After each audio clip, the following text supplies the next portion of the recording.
Hello students,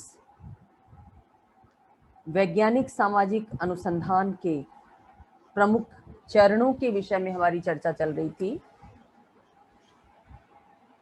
पिछली class में हमने जाना था कि एक सामाजिक अनुसंधानकर्ता वैज्ञानिक ढंग से, व्यवस्थित ढंग से शोध कार्य को संचालित करने के लिए किन क्रमों को अपनाता है अपने शोध कार्य को संपन्न करने में।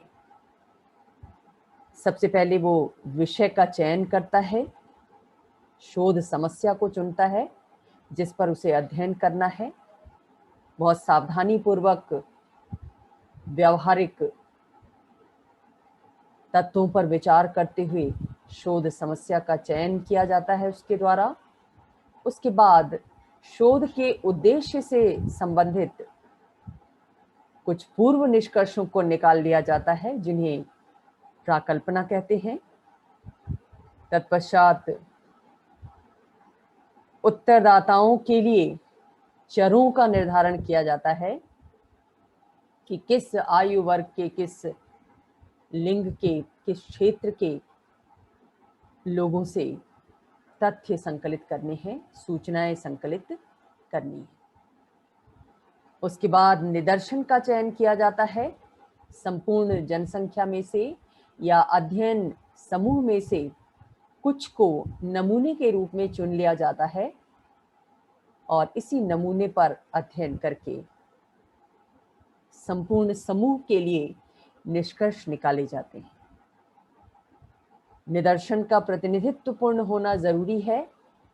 जिन लोगों को नमूने के रूप में चुना जाता है, जिनसे तथ्य संकलित किए जाते हैं, उनके लिए ये जरूरी है कि वो संपूर्ण समूह की विशेषताओं को रिप्रेजेंट करते हैं। संपूर्ण समूह की विशेषताएं उस चयनित समूह में विद्यमान होनी चाहिए। इसके साथ साथ जब निदर्शन का चयन कर लिया जाता है तो उसके बाद तथ्यों का संकलन किया जाता है और तथ्यों का संकलन करने के लिए अनेक प्रविधियां शोधकर्ता के समक्ष मौजूद हैं, जैसे अवलोकन, साक्षात्कार, अनुश्रवणी, व्यक्तिगत अध्ययन, वंशावली, अनुमापन प्रणालियां। ये सब जब तथ्यों का संकलन हो जाता है तो उसके बाद अगला क्रम होता है शोध की दिशा में तथ्यों का विश्लेषण करना। ये बहुत ही महत्वपूर्ण स्टेप है शोध कार्य में, क्योंकि तथ्यों का विशाल भंडार, चाहे शोधकर्ता ने जितने भी ज्यादा तथ्य इकट्ठा कर लिए हों, वो तथ्य तभी उपयोगी होते हैं शोध कार्य में जब उनका समुचित तरीके से विश्लेषण किया जाए, उनको व्यवस्थित किया जाए, उनका वर्गीकरण किया जाए और उनसे कुछ अर्थ निकाला जाए। तथ्यों का विश्लेषण करने की दृष्टि से क्या कार्य किए जाते हैं, कैसे उनका विश्लेषण किया जाता है? सबसे पहले तो संकेतों के माध्यम से तथ्य अलग अलग किए जाते हैं। जैसे हमने कुछ तथ्यों को एक वर्ग से संकलित किया, जैसे शिक्षक वर्ग से संकलित किया, तो उन्हें अलग कर लेंगे, वर्गीकृत कर लेंगे, उन्हें संकेत दे देंगे। कुछ तथ्य छात्रों से संकलित किया तो उन्हें संकेत देकर अलग कर लेंगे। कुछ किसानों से संकलित किया तो उन्हें भी पृथक कर लेंगे। कुछ गवर्नमेंट के ऑफिसेज में काम करने वाले अधिकारियों और कर्मचारियों से संकलित किया, उन्हें अलग अलग कर लेंगे। ये तथ्यों का वर्गीकरण और संकेतन कहलाता है। उसके बाद जब वर्गीकरण पूरा हो जाता है तो उन तथ्यों को टेबल्स में व्यवस्थित किया जाता है। सारणी में व्यवस्थित किया जाता है। आजकल ज्यादातर सांख्यिकी विधि का प्रयोग करते हुए समाज विज्ञानों में शोध कार्य संपन्न किए जाते हैं और सारणियों के माध्यम से तथ्यों को संख्याओं के रूप में प्रदर्शित किया जाता है और इस उद्देश्य के लिए कंप्यूटर का प्रयोग भी किया जाता है। कंप्यूटर में तथ्यों को सारणियों में व्यवस्थित रूप देना या उन्हें संकेत प्रदान करना, उनका वर्गीकरण अपेक्षाकृत आसान होता है, इसलिए इस विधि का प्रयोग वैज्ञानिक शोध के अंतर्गत किया जाता है। इसके बाद जब तथ्य वर्गीकृत हो जाते हैं, विभिन्न सारणियों में, टेबल्स में उनको डिस्प्ले कर दिया जाता है कि इस क्षेत्र के इतने मतदाताओं ने इस बात का समर्थन किया, उनकी तरफ से ये तथ्य सामने आया, दूसरे वर्ग के इतने उत्तरदाताओं ने ये तथ्य सामने प्रस्तुत किया। उसके बाद हम देखते हैं कि बहुसंख्या किस तथ्य को प्रदर्शित करती है। आमतौर पर बहुसंख्या के मत को हम निष्कर्ष के रूप में प्रेजेंट करते हैं, लेकिन वो निष्कर्ष वैज्ञानिक दृष्टि से उसकी व्याख्या कैसे की जा सकती है, जब हम अन्य स्रोतों से प्राप्त तथ्यों के साथ उसका तुलनात्मक विश्लेषण प्रस्तुत करें। जैसे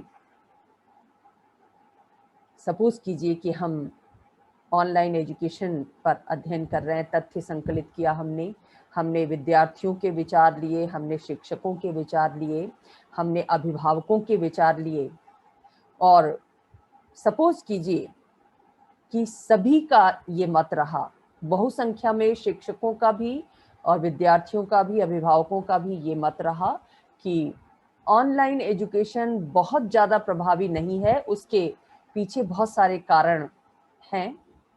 रूरल जो जनसंख्या है, ग्रामीण क्षेत्रों में रहने वाली जो जनसंख्या है, उसके पास डिवाइसेस नहीं है, मोबाइल नहीं है, लैपटॉप नहीं है, कंप्यूटर नहीं है तो उसकी उपलब्धता पूरे समय नहीं है, क्लास के समय नहीं है। जैसा अभी पिछली क्लास में चर्चा के दौरान एक बच्ची ने बताया कि क्लास लेने में इसलिए दिक्कत होती है क्योंकि पिताजी फ़ोन लेकर चले जाते हैं और जब वो लौटते हैं तब तक क्लास का समय समाप्त हो जाता है।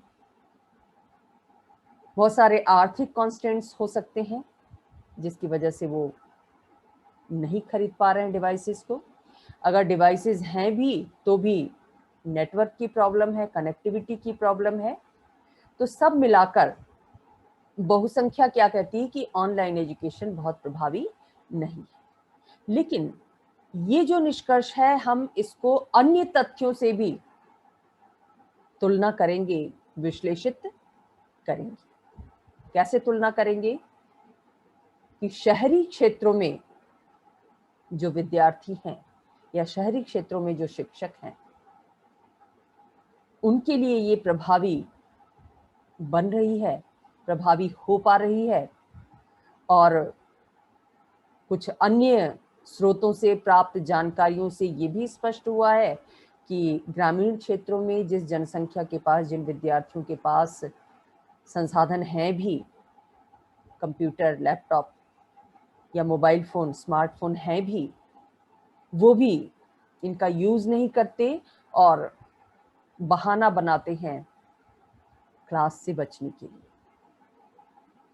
तो ये आंकड़ा हमने अन्य स्रोत से इकट्ठा किया और तब जो पहले आंकड़ा हमारे समक्ष उपस्थित था, विभिन्न इंटरव्यू के दौरान विभिन्न लोगों के विचार लेकर, उन तथ्यों को जब हमने इन अदर सोर्सेज से प्राप्त आंकड़ों के साथ मिलाया तो हमारा निष्कर्ष थोड़ा भिन्न गया, क्योंकि तब विश्लेषण बदल जाएगा, व्याख्या बदल जाएगी।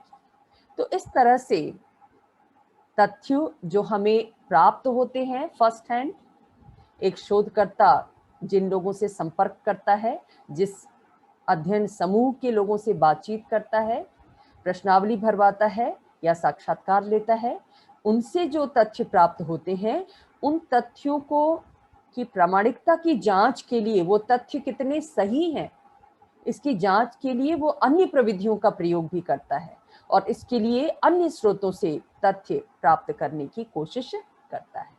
दोनों स्रोतों से प्राप्त तथ्यों को मिलाकर वो तथ्य की एक व्याख्या करता है, वस्तु सामग्री की एक व्याख्या करता है और उस व्याख्या के आधार पर किसी निष्कर्ष पर पहुंचता है। तो इस तरह से संकलित तथ्यों का विश्लेषण और उनकी व्याख्या ये वैज्ञानिक शोध का एक बहुत अहम चरण है और बहुत कुछ निर्भर करता है शोधकर्ता के ज्ञान और अनुभव पर कि वो उपलब्ध तथ्यों का विश्लेषण किस रूप में करता है। अगर उसका ज्ञान सीमित है, अनुभव सीमित है, वो पूर्वाग्रहों से ग्रसित है, पहले से ही कुछ मूल्य उसके दिमाग में भरे हुए हैं, उसके व्यक्तित्व का अंग है, ऐसी स्थिति में वो अपने मूल्यों को, अपने नजरिए को, अपने सीमित ज्ञान के आधार पर ही तथ्यों का विश्लेषण करेगा। और जब सीमित ज्ञान के आधार पर, पूर्वाग्रह के आधार पर तथ्यों का विश्लेषण किया जाएगा तो वैज्ञानिक निष्कर्षों की प्राप्ति संभव नहीं होगी, क्योंकि विज्ञान और वैज्ञानिक सिद्धांत सत्य पर आधारित होते हैं, प्रमाणित तथ्यों पर आधारित होते हैं, जिनका परीक्षण किया जा सकता है, पुनः परीक्षण किया जा सकता है। वो कल्पना पर या व्यक्तिगत दृष्टिकोण पर आधारित नहीं होते। तो बहुत जरूरी होता है तथ्यों का वैज्ञानिक ढंग से विश्लेषण किया जाए, तार्किक ढंग से विश्लेषण किया जाए। जो कुछ शोधकर्ता व्याख्या कर रहा है तथ्य की, तार्किक ढंग से उसकी व्याख्या करनी होगी। उसे प्रमाण प्रस्तुत करना होगा कि वो ऐसा इसलिए कह रहा है क्योंकि इस बात के समर्थन में अन्य स्रोत से हमें ये तथ्य प्राप्त हुआ है। तब जाकर वो वैज्ञानिक निष्कर्षों तक पहुंच सकेगा और सामाजिक विज्ञानों के क्षेत्र में वैज्ञानिक शोध कार्य संभव हो पाएगा। तो ये बहुत इम्पोर्टेंट क्रम है वैज्ञानिक शोध की दिशा में, तथ्यों का विश्लेषण और उनकी व्याख्या। लास्ट जो स्टेज है शोध कार्य की, उसको हम कहते हैं रिपोर्ट राइटिंग। ये सामाजिक अनुसंधान का अंतिम चरण है, जब सभी स्रोतों से शोधकर्ता तथ्य संकलित कर लेता है, उनका वर्गीकरण कर लेता है, विश्लेषण कर लेता है, निष्कर्षों को प्राप्त कर लेता है, तब वो रिपोर्ट लिखने बैठता है कि उसने जो शोध कार्य किया उसका निष्कर्ष क्या है, जिन उद्देश्यों को सामने रखकर उसने शोध कार्य किया, उन उद्देश्यों में उसे कहां तक और कितनी सफलता प्राप्त हुई। जो रिपोर्ट लिखता है शोधकर्ता, उस रिपोर्ट में एक बार फिर वो नए सिरे से जो उसकी शोध की समस्या है उसका जिक्र करता है, उस शोध समस्या के समाधान हेतु उसने किन उपकल्पनाओं का निर्माण किया, ये भी रिपोर्ट का पार्ट होता है। किन लोगों को निदर्शन के रूप में चुना, ये भी उल्लेख किया जाता है रिपोर्ट में शोधकर्ता के द्वारा। और साथ ही शोध कार्य को संपन्न करते हुए उसने किन अध्ययन प्रविधियों का सहारा लिया, कहां-कहां से सामग्री एकत्र की, किन किन माध्यमों से सामग्री एकत्र की, प्रश्नावली का प्रयोग किया, अनुसूची का प्रयोग किया, साक्षात्कार का किया, व्यक्तिगत अध्ययन किया, उन सारे स्रोतों की, उन सारी प्रविधियों की व्याख्या उसके द्वारा रिपोर्ट में की जाती है, उसका विस्तृत विवरण दिया जाता है। और लास्टली जिन निष्कर्षों तक वो पहुंचा शोध कार्य के बाद, उन निष्कर्षों का भी स्पष्ट और संक्षिप्त रूप में विवरण दिया जाता है, जिसे सैद्धांतिकरण या सामान्यीकरण कहते हैं। इसी सामान्यीकरण के आधार पर सिद्धांत निर्माण होता है। तो अनुसंधान की जो रिपोर्ट लिखी जाती है उसमें ये सारी बातें होती हैं, और अच्छी रिपोर्ट वो मानी जाती है जिसमें इस बात का भी उल्लेख किया जाता है कि इस विषय पर अगला शोध कहाँ और किस रूप में किया जा सकता है। यानी आगे के अनुसंधान के लिए जो दिशा निर्देश दिया जाता है वो अगर रिपोर्ट में होता है तो वो रिपोर्ट और भी अच्छी मानी जाती है।